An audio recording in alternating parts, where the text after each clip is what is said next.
Near the borders of a large forest dwelt in olden times a poor woodcutter who had two children, a boy named Hansel and his sister Grethel.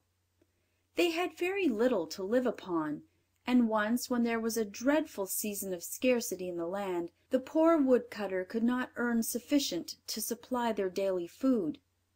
One evening, after the children were gone to bed, the parents sat talking together over their sorrow, and the poor husband sighed and said to his wife, who was not the mother of his children but their stepmother, "What will become of us?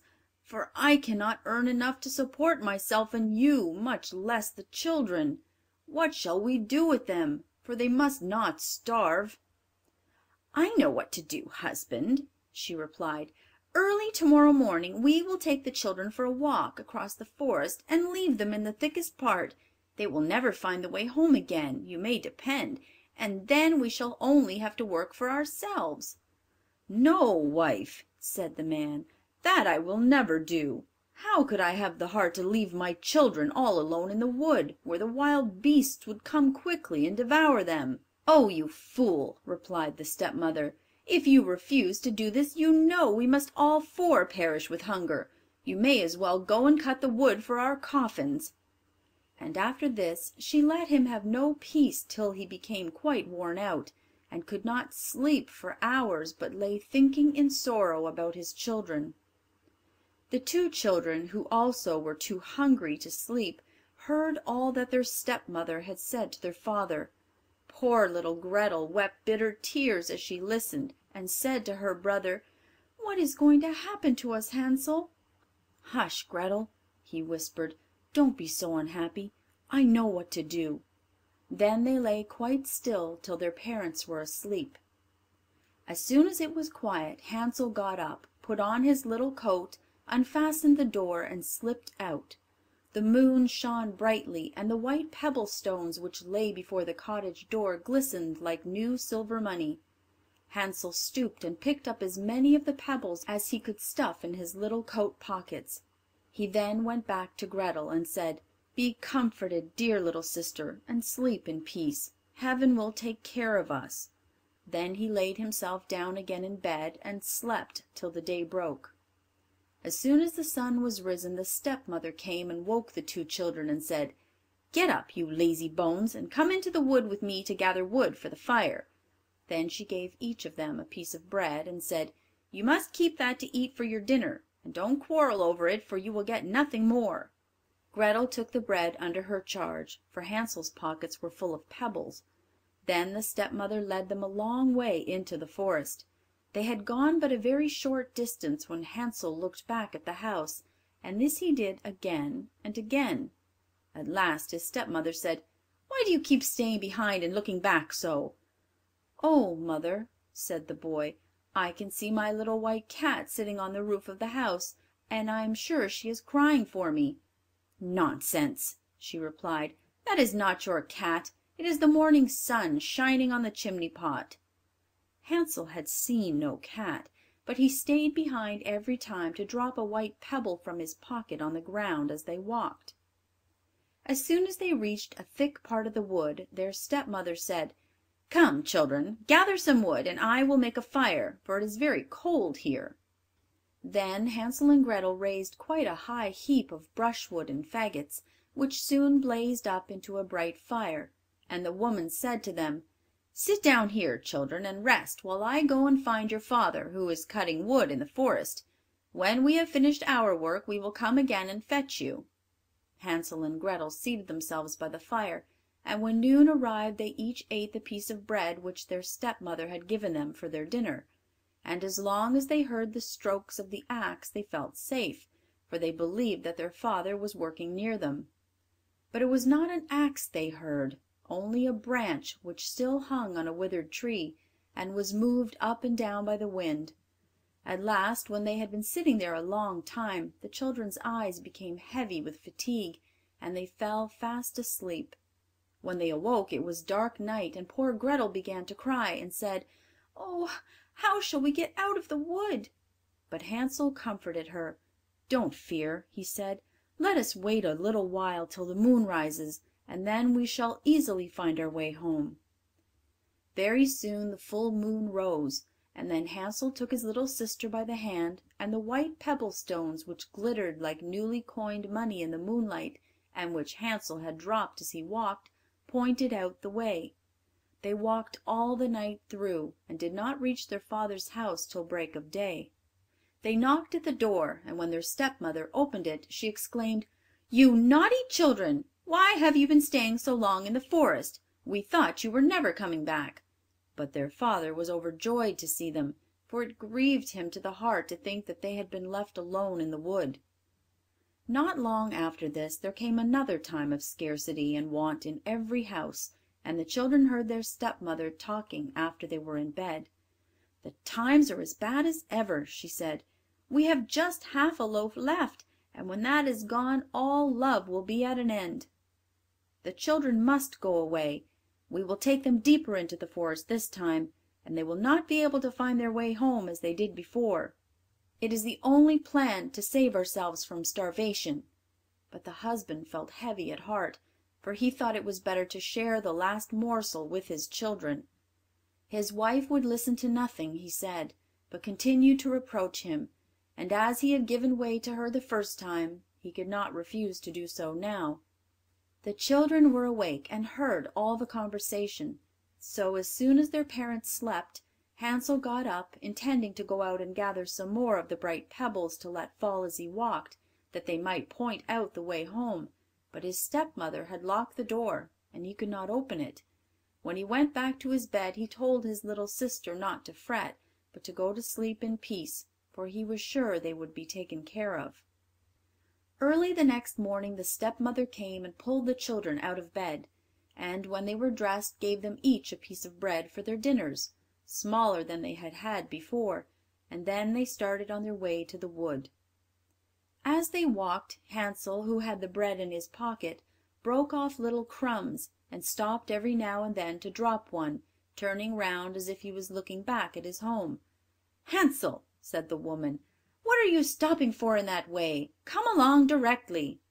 "I saw my pigeon sitting on the roof, and he wants to say good bye to me," replied the boy. "Nonsense," she said, "that is not your pigeon. It is only the morning sun shining on the chimney top." But Hansel did not look back any more. He only dropped pieces of bread behind him as they walked through the wood. This time they went on till they reached the thickest and densest part of the forest, where they had never been before in all their lives. Again they gathered faggots and brushwood, of which the stepmother made up a large fire. Then she said, "Remain here, children, and rest, while I go to help your father, who is cutting wood in the forest. When you feel tired you can lie down and sleep for a little while, and we will come and fetch you in the evening, when your father has finished his work." So the children remained alone till midday, and then Grethel shared her piece of bread with Hansel, for he had scattered his own all along the road as they walked. After this they slept for a while, and the evening drew on, but no one came to fetch the poor children. When they awoke it was quite dark, and poor little Grethel was afraid, but Hansel comforted her, as he had done before, by telling her they need only wait till the moon rose. "You know, little sister," he said, "that I have thrown breadcrumbs all along the road we came, and they will easily point out the way home." But when they went out of the thicket into the moonlight they found no breadcrumbs, for the numerous birds which inhabited the trees of the forest had picked them all up. Hansel tried to hide his fear when he made this sad discovery, and said to his sister, "Cheer up, Grethel. I dare say we shall find our way home without the crumbs. Let us try." But this they found impossible. They wandered about the whole night and the next day from morning till evening, but they could not get out of the wood, and were so hungry that had it not been for a few berries which they picked, they must have starved. At last they were so tired that their poor little legs could carry them no farther, so they laid themselves down under a tree and went to sleep. When they awoke it was the third morning since they had left their father's house, and they determined to try once more to find their way home, but it was no use. They only went still deeper into the wood, and knew that if no help came they must starve. About noon they saw a beautiful snow-white bird sitting on a branch of a tree, and singing so beautifully that they stood still to listen. When he had finished his song he spread out his wings and flew on before them. The children followed him, till at last they saw at a distance a small house, and the bird flew and perched on the roof. But how surprised were the boy and girl when they came nearer to find that the house was built of gingerbread, and ornamented with sweet cakes and tarts, while the window was formed of barley sugar. "Oh!" exclaimed Hansel, "let us stop here and have a splendid feast. I will have a piece from the roof first, Grethel, and you can eat some of the barley sugar window. It tastes so nice." Hansel reached up on tiptoe, and breaking off a piece of the gingerbread, he began to eat with all his might, for he was very hungry. Grethel seated herself on the doorstep and began munching away at the cakes of which it was made. Presently a voice came out of the cottage. "Munching, crunching, munching, who's eating up my house?" Then answered the children, "The wind, the wind, only the wind," and went on eating, as if they never meant to leave off, without a suspicion of wrong. Hansel, who found the cake on the roof tasted very good, broke off another piece, and Grethel had just taken out a whole pane of barley sugar from the window and seated herself to eat it, when the door opened, and a strange-looking old woman came out leaning on a stick. Hansel and Grethel were so frightened that they let fall what they held in their hands. The old woman shook her head at them and said, "Ah, you dear children, who has brought you here? Come in and stay with me for a little while, and there shall no harm happen to you." She seized them both by the hands as she spoke, and led them into the house. She gave them for supper plenty to eat and drink, milk and pancakes and sugar, apples and nuts, and when the evening came Hansel and Grethel were shown two beautiful little beds with white curtains, and they lay down in them and thought they were in heaven. But although the old woman pretended to be friendly, she was a wicked witch who had her house built of gingerbread on purpose to entrap children. When once they were in her power she would feed them well till they got fat, and then kill them and cook them for her dinner. And this she called her feast day. Fortunately the witch had weak eyes and could not see very well, but she had a very keen scent, as wild animals have, and could easily discover when human beings were near. As Hansel and Grethel had approached her cottage, she laughed to herself maliciously and said with a sneer, "I have them now, they shall not escape from me again." Early in the morning, before the children were awake, she was up, standing by their beds, and when she saw how beautiful they looked in their sleep, with their round rosy cheeks, she muttered to herself, "What nice tidbits they will be." Then she laid hold of Hansel with her rough hand, dragged him out of bed, and led him to a little cage which had a lattice door, and shut him in. He might scream as much as he would, but it was all useless. After this she went back to Grethel, and shaking her roughly till she woke, cried, "Get up, you lazy hussy, and draw some water, that I may boil something good for your brother, who is shut up in a cage outside till he gets fat, and then I shall cook him and eat him." When Grethel heard this she began to cry bitterly, but it was all useless. She was obliged to do as the wicked witch told her.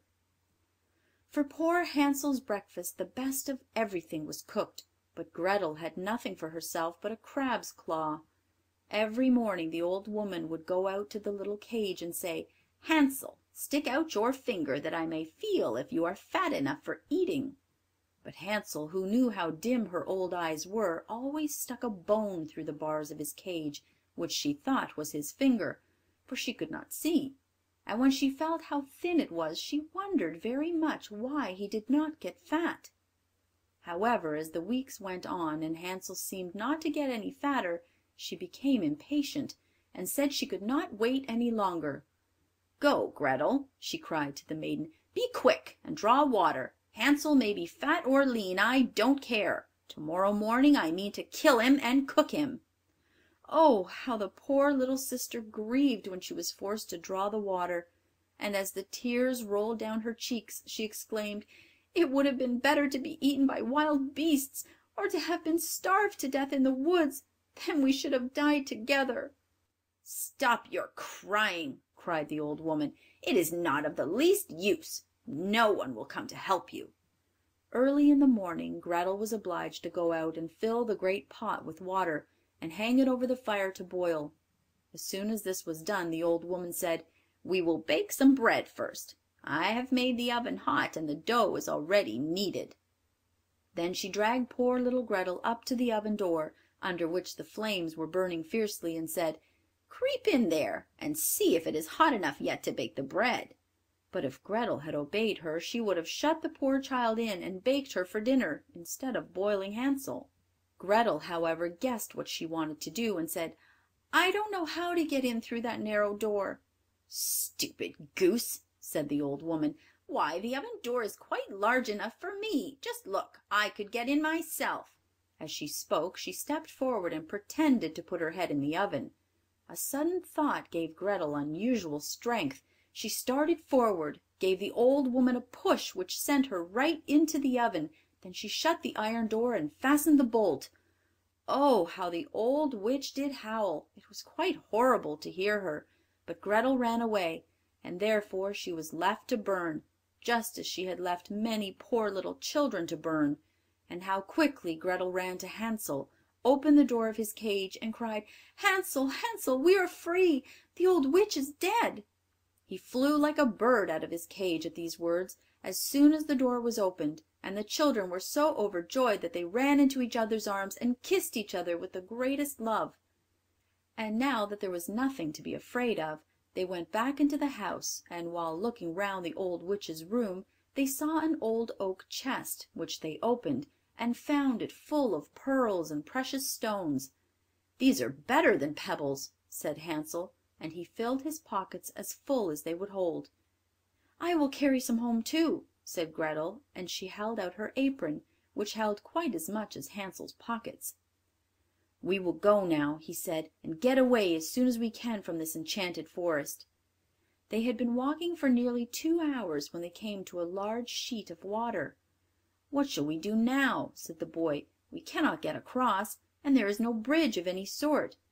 "Oh, here comes a boat!" cried Grethel, but she was mistaken. It was only a white duck, which came swimming towards the children. "Perhaps she will help us across if we ask her," said the child, and she sung, "Little duck, do help poor Hansel and Grethel. There is not a bridge nor a boat. Will you let us sail across on your white back?"